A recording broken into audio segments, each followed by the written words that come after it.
বিশ্বনবীর সাহাবারা মরুভূমিতে ভ্রমণ করছে, হঠাৎ দেখে অনেকগুলো মানুষ। এক সাহাবী ভিতরে ঢুকে দেখে এক লোক শোয়া, আর সবাই কি যেন মন্ত্র পড়ে ফেলে দেয়, সুমন্তর সু কালিকার গো গো, এরকম মন্ত্র পড়ে না ছোট বাচ্চারা। তো সাহাবী বলে কি হয়েছে? লোকেরা বলে আমাদের নেতার একটা পাইথন অজগর সাপে কামড় দিয়েছে, বিষের জ্বালায় মরে যাবে আমাদের নেতা, আমরা হয়ে যাবো খেতা। আমাদের সুমন্তর চুতে কিচ্ছু হচ্ছে না, কি করা যায়? বিশ্বনবীর সাহাবী বলে আমার কাছে এমন জিনিস আছে, ওই জিনিস পরে ফিউ দিলে ভালো করে দেয় কে? বেদুইনরা বলে ভালো করে দাও। সাহাবীরা বলে না, শর্ত আছে, এক পাল ছাগল দিবা, এক পাল ছাগল, 100 ছাগল যদি দাও তাহলে আমি করতে পারি। সবাই বলে আমরা রাজি।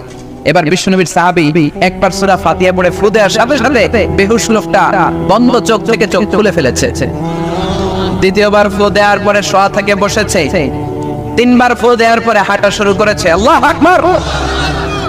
বিশ্বনবীর সাহাবী কয় এই তো সুস্থ